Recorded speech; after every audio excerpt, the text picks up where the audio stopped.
Halo sahabat UMN, Iren di sini dan selamat datang di mini vlog UMN.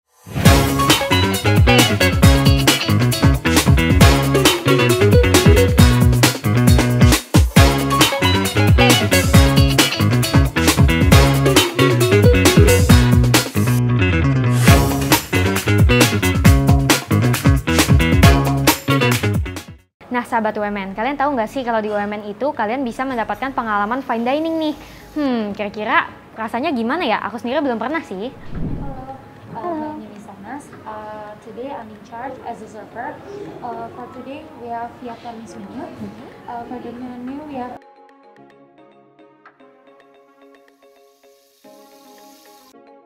and for the beverage we have coffee, mocktail and tea. For the coffee we have caramel latte, cappuccino, espresso, americano, and latte. For the mocktail, we have Bloody Lava, which is grenadine, Patrick, which is watermelon mint, and Pink Panther, which is bubblegum and peach, and Citrus de Mente, which is blue citrus and mojito lime. For the tea, we have lavender, lychee, and peach. Okay. Also, which one do you want to choose? Okay. Thank you. Halo, selamat datang di Prasanti Restoran. Halo Chef, selamat Aku Chef datang. Safi.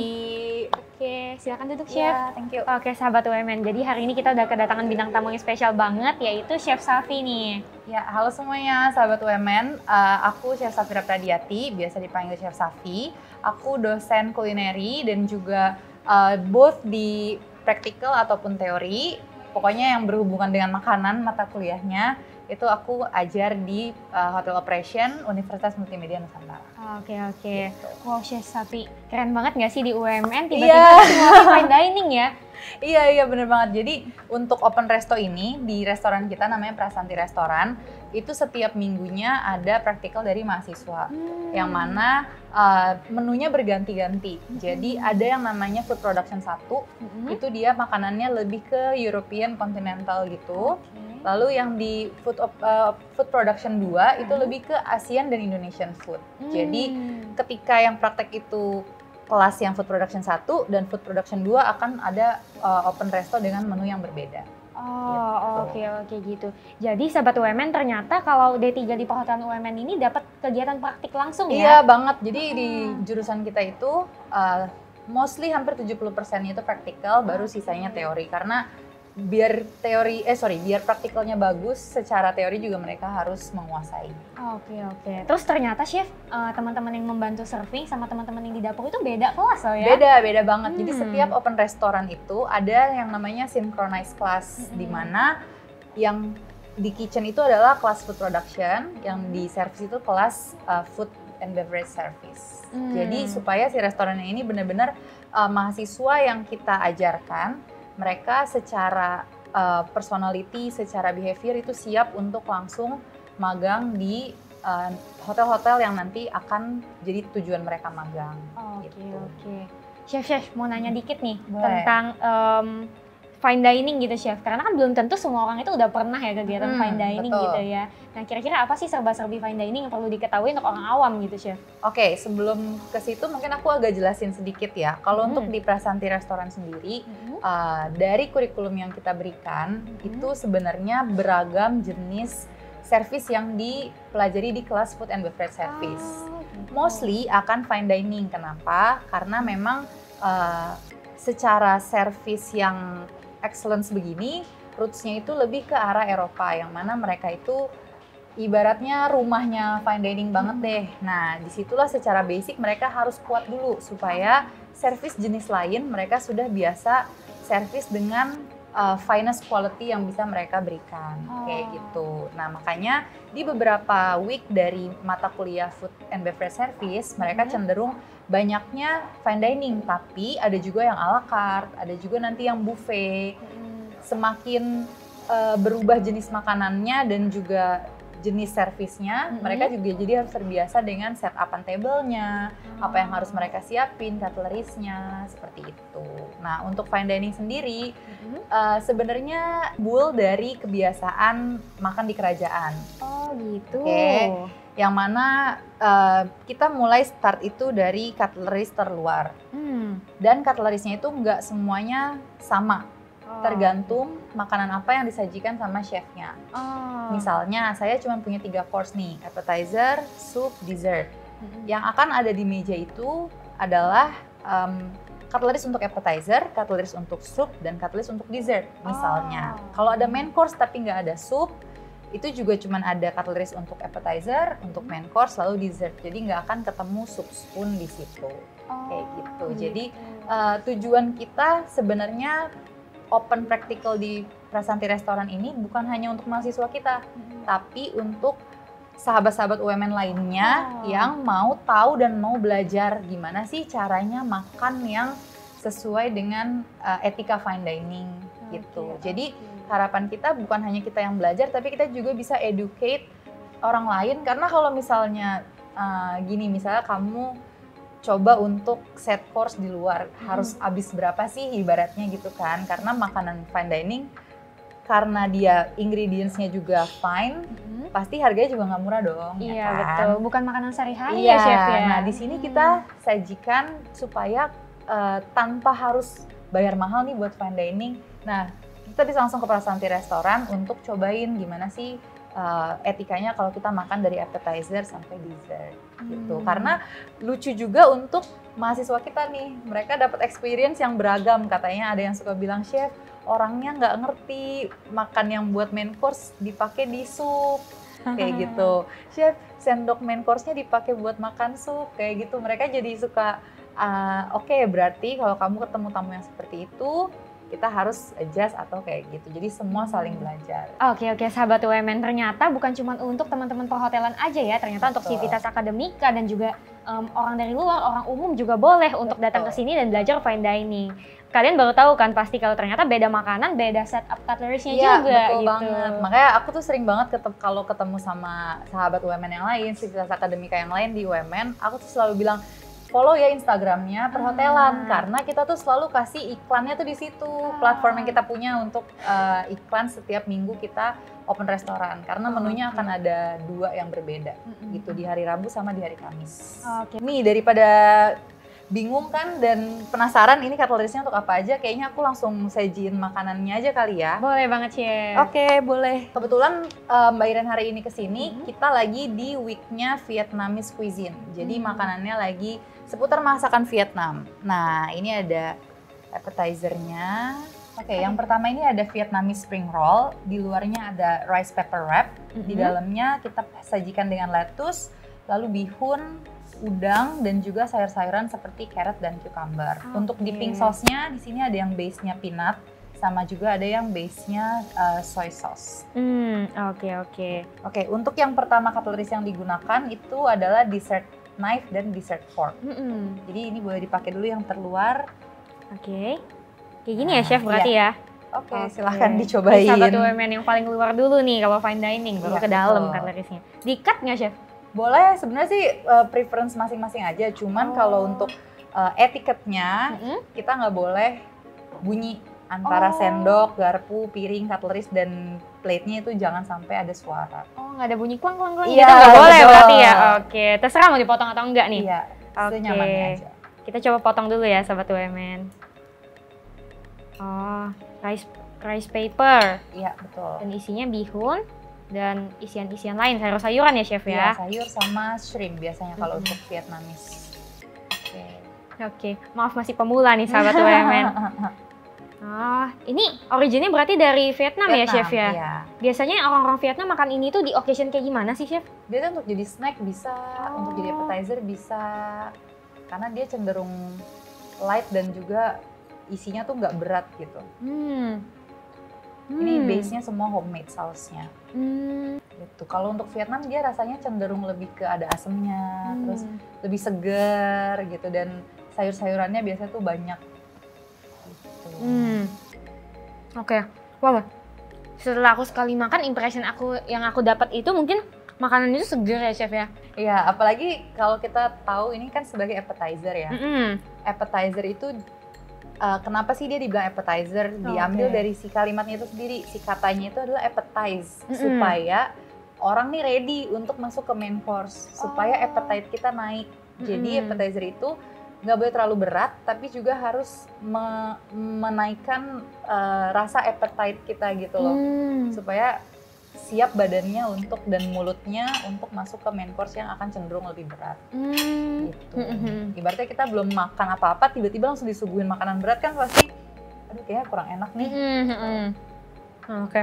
Nah, biasanya chef kalau lagi jeda gini kayak misalnya nggak lagi lanjut ngunyah, ini biasanya ditaruh di mana sih kalorisnya? Di sebelah piring boleh, di sisi sebelahnya boleh. Nah, untuk yang harus dihindari itu adalah menyimpan secara cross atau secara silang, dan juga secara menyamping arah jam 5. Karena untuk server itu mereka sign kalau makanannya udah selesai. Oh gitu. Jadi cara menaruh alat makan pun ada artinya gitu? Iya, betul banget. Oke. Untuk dish berikutnya ini adalah main course-nya. Di sini ada pho bo.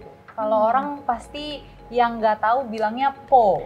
Oh iya, benar-benar pho, makanan Vietnam padahal ini terkenal adalah ya. pho bacanya. Jadi ini adalah Vietnamese noodle dengan beef brisket kita pakai, terus juga ada stoknya. Di sini beef stoknya kita pakai banyak ragam rempah yang sesuai dengan originnya Vietnam. Dan si beefnya ini kita masak 24 jam. Jadi ini udah dari kemarin. Oh gitu. Kalau misalnya stok atau kaldu itu semakin dia lama disimmer atau dimasak, flavor dari bahan-bahan di dalamnya itu akan semakin keluar. Gitu. Oke, wow. Baru tahu juga ya ternyata sahabat UMN kalau pho itu bacanya tuh sebenarnya bukan pho, tapi pho. Iya, pho, bukan pho dan bukan po. Oke. Gitu. Oke. Nah, kalau gitu yang ini aku tebak ya chef ya. Boleh. Kayaknya makannya pakai ini. Iya, betul. Ini pasti sendok sup. Ya. Oke. Sama pakai, nah di sini kita kasih 2 opsi, seharusnya sendok sup dan juga chopstick. Tapi nggak semua orang bisa makan pakai chopstick kan. Jadi kita kasih juga dinner fork. Oke, dinner fork. Yang ini ya berarti. Bedanya dessert fork sama dinner fork, dessert fork itu dia cenderung lebih kecil. Biasanya digunain untuk dessert ataupun appetizer. Kalau dinner fork itu dia lebih besar, biasanya untuk main course. Gitu. Beda dari size-nya ya chef ya? Iya. Oke. Boleh langsung kita cobain kali ya chef ya? Itu baiknya diaduk dulu sih. Oh, baiknya diaduk dulu. Oke. Maaf banget ya untuk tim teman-teman yang suka bubur yang nggak diaduk. Makanan di sini lebih baik diaduk biar rasanya menyatu gitu ya chef ya? Betul. Oke. Ini berarti rice noodle ya chef ya? Iya, betul. Tapi dia agak berbeda sih size-nya kalau untuk Vietnamese noodle sama rice noodle biasa. Lebih agak gede gitu ya dibandingkan bihun. Bener. Wah, aduh ada bunyi nih chef. Masih baru latihan ya fine dining. Ada tauge juga ya chef ya di sini? Iya, betul. Isinya ada vegetablesnya itu kita ada tauge, lalu juga ada daun-daunannya seperti Thai basil, lalu ada si daun mintnya juga. Oh, ini daun mint jadinya chef? Iya, ada mint dan Thai basil. Oh, mint dan Thai basil. Oke, kita coba dari kuahnya dulu ya chef ya? Oke.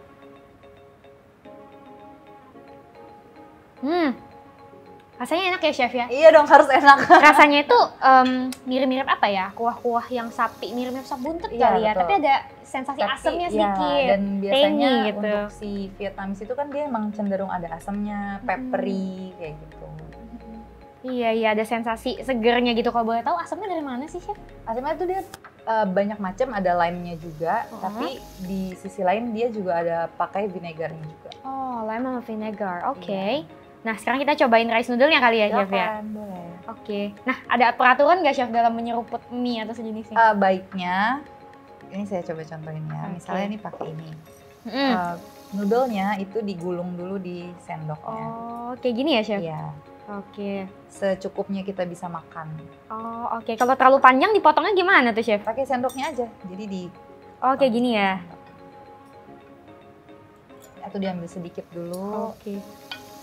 Ternyata yang bikin fine dining sulit itu groginya. Oke, segini kali ya? Iya, boleh. Oke. Kayaknya nggak boleh digigit gitu ya, chef ya? Baiknya sih jangan ya. Tapi kalau mau nggak apa-apa. Masih latihan. Jangan ada slurpee gitu. Oh, justru kebalikan dari kayak ramen atau makanan-makanan yang slurp. Terus kalau makanan Indonesia juga kita malah lebih enak ketika supnya tuh berbunyi gitu. Bener. Wow, perbedaan budaya juga ya chef ya dalam Iya, penyajian betul. makanan. Oke, Oke, boleh segini dulu coba boleh ya, Chef. digulung pakai Kayak gini ya chef? ya. Ini aku bantuin malu coba banget. ya. Maaf ya chef, Nggak apa-apa. boleh Jadi, dicontohin. Nah, ini kita ambil sedikit ke sini. Heeh. Oh, itu sampai lepas ya chef itunya? Secukupnya kita aja. Ini kan agak emang ininya noodle-nya agak nyambung jadi. Oh, benar. Nah, ini kan dia udah jadi. Ini baru dimasuk ke mulut. Oke, sip. Thank you chef. Nah, jadi ininya nyuap kiri sendoknya kuahnya. Oh, untuk kuahnya. Oke, sahabat WMN, kita cobain ya rice noodle-nya. Kalau tingkat kematangan noodle-nya itu sendiri, kita memang nggak bakal nyejim overcook. Jadi buat yang sukanya mie lembek, maaf nih.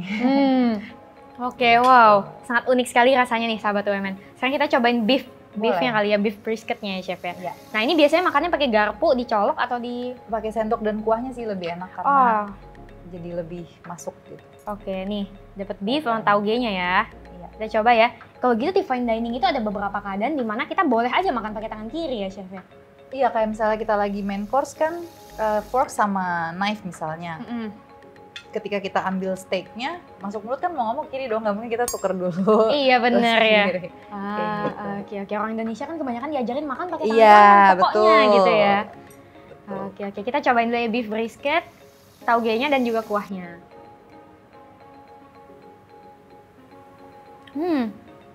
Oh, beef brisketnya empuk ya Empuk chef ya. ya. Udah 24 jam dimasak nih. Gitu. Aku sambil preparein dessertnya. Mungkin kalau sahabat UMN kan kayaknya kalau dengar dari aku nih sebagai dosennya doang nih ya kan. Gimana kalau aku ajak mahasiswa aku kali ya buat ngobrol juga. Boleh banget, sambil aku Chef. siapin dessert buat kamu cobain. Oke. Oke, Thank sebentar you, ya. chef. Nah, ini untuk dessertnya. Hari ini kita ada pineapple cake sama vanilla whipping cream. Oh, Gitu. Dan ini ada mahasiswa aku oke. Halo. dan Cynthia, dia yang hari ini jadi PIC di kitchen. Oke. Gitu. Oke. Wow, sahabat UMN. Cake-nya macem-macem ya. Apa namanya? Layernya. Iya betul, untuk mahasiswa yang udah di kitchen 2 ibaratnya, mereka itu yang dipelajarin lebih kompleks. Jadi dalam satu plated dessert mereka akan bikin beberapa komponen. Kayak misalnya di sini ada vanilla sponge cake-nya, lalu ada simple syrup, ada pineapple jam, sama ada vanilla cream-nya juga. Gitu. Jadi ini semuanya bikinnya tuh from scratch ya, chef? Iya, Oh. Wow. gitu. Oke. Boleh silakan dicoba. Oke, aku coba dulu ya. Udah sisa cutlery terakhir, berarti ini yang Ini dipakai. sendok ini. Jadi ini namanya adalah dessert spoon. Iya, betul. Yes. Oke, sedikit belajar ya sahabat UMN. Coba dikit ya. Ah. Wow, berarti ini yang bikin timnya Cynthia dong? Iya, betul. Oke. Persiapannya berapa lama dong? Persiapannya kemarin sih kita preparation dulu. Terus untuk hari ini kita lanjutinnya. Jadi kemarin tuh kita persiapan nyiapin bahan, nimbang-nimbang, terus udah mulai motong-motong juga mungkin dari bahan-bahan yang ada. Terus habis itu ya udah hari ini tinggal eksekusi lebih lanjutnya gitu. Oh, berarti untuk nyiapin satu sesi open kitchen tuh persiapannya bisa lebih dari 1 hari ya? Betul. Oh, pineapple cake-nya enak banget. Terus Harus dia enak. tuh kayak cake, ada, aku rasanya kayak gimana ya, mirip-mirip rasa santan gitu. Terus ada rasa asemnya juga, enak sih. Iya, betul. Di situ kita pakai white wine vinegar buat di jamnya. Oh, oke. Supaya makan dessertnya lebih enak peletnya, aku minta mahasiswaku untuk refill minumnya dulu ya. Oke, Silakan. boleh chef. Oke, wow, karena rasa cake-nya ini lumayan intens, jadi minum air itu diselingin untuk bikin Bersihin pelet di mulutnya. kayak ngeriset gitu ya chef ya? Iya. Ah, Oke, thank oke, you. thank you ya.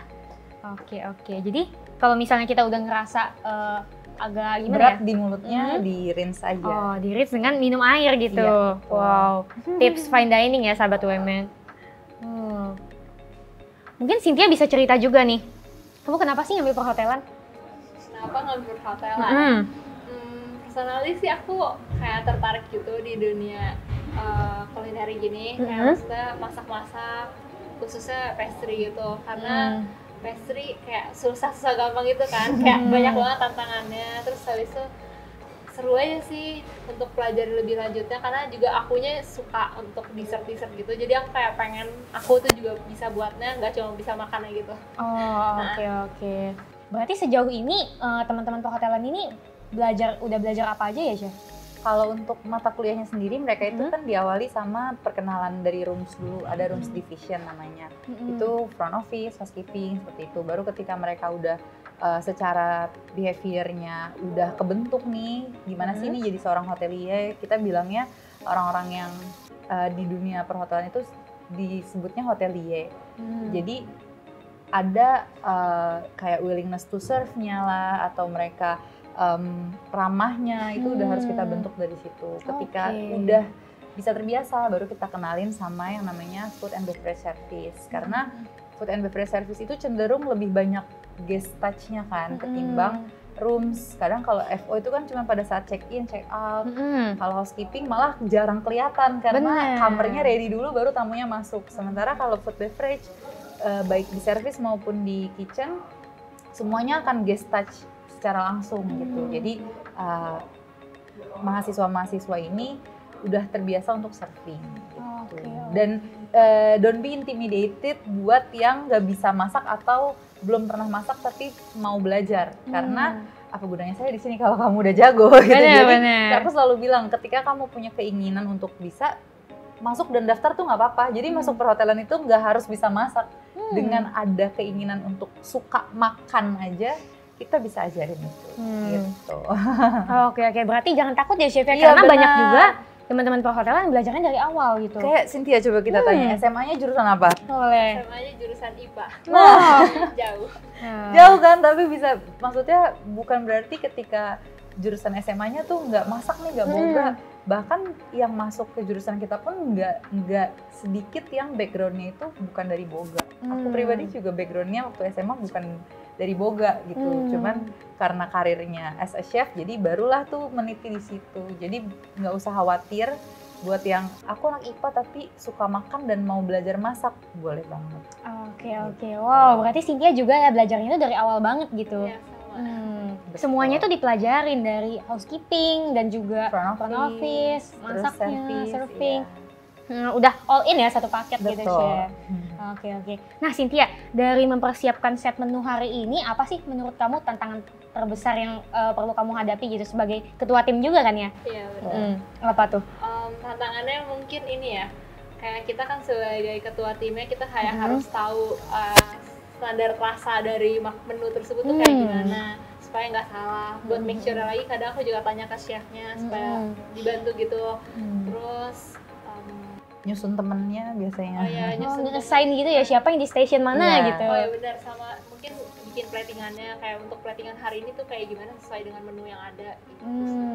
Sebenarnya lebih karena mereka itu kan udah di kitchen 2. Nah, aku tuh selalu biasain ke mahasiswa yang udah di kitchen 2 atau udah di food production 2. Waktu food production 1 itu yang jadi chef in charge-nya aku dong ya kan. Selalu setiap hari ada di situ. Nah, mereka kan udah tahu nih secara 1 semester. Sebelum mereka pada akhirnya magang setelah food production 2 ini, dari week pertama sampai week terakhir di semester ini di kitchen 2 itu aku selalu biasain ke mereka, kalian yang jadi saya. Makanya ada yang namanya PIC atau chef in charge. Makanya tadi si Cynthia bilang harus ini, harus itu, karena beban yang saya berikan ke PIC itu adalah kamu harus jadi saya di hari ini. Kamu harus tahu makanannya gimana, mau pakai plate apa, mau plating kayak apa. Teman-temannya dia sendiri yang susun siapa yang di appetizer, karena pada saat kitchen 1 mereka udah kelihatan nih temennya yang ini lebih bisa di sini. Kalau tadinya kan saya yang atur-aturin kan, ayo kelompok ini appetizer. Nah ketika mereka di kitchen 2, managerial skillnya tuh udah mulai agak dikeluarin gitu, supaya tanpa saya ada di kitchen, kamu udah harus bisa running teman-teman kamu ini gitu. Wow, ternyata semuanya bertahap ya Chef ya? Iya betul, supaya pada saat mereka selesai dari semester ini untuk masuk ke kitchen udah siap untuk masuk ke dunia industri yang beneran, yang jauh berbeda banget daripada yang kita setiap hari aplikasikan di sini gitu. Oke. Sip, wow keren banget ya Chef. Kalau gitu terakhir deh Cynthia, Kamu selama jadi mahasiswa di D3 Perhotelan UMN tuh apa aja sih yang kamu dapat? Banyak banget sih, kayak tadi udah sebutin kan, kayak udah satu paket banget di perhotelan, udah dari housekeeping, F&B service, front office, terus kitchen, pastry, itu semua belajar semua. Dan dari situ kayak aku belajar banget sih, terutama kitchen. Kalau misalnya kitchen kan kayak kita di semester keempat ini juga dipercaya juga buat belajarin menu-menu dari luar juga nih, terus menu Nusantara di Indonesia, jadi kayak makin banyak sih ilmu yang didapat. Oke. Wow, keren banget. Thank you banget ya, Chef. Thank you juga, Cynthia. Iya, Nah, sahabat UMN, untuk kalian yang tertarik sama dunia perhotelan ya, untuk kalian yang bahkan dengan modal rasa kesukaan terhadap makanan gitu, wah, boleh banget nih join di Perhotelan UMN. Nah, untuk kalian yang pengen kepoin UMN lebih lanjut, tunggu apa lagi? Langsung aja cek website kita di www.umn.ac.id, Instagram @Universitas Multimedia Nusantara, YouTube Universitas Multimedia Nusantara, dan TikTok join.umn. Dadah! Thank you.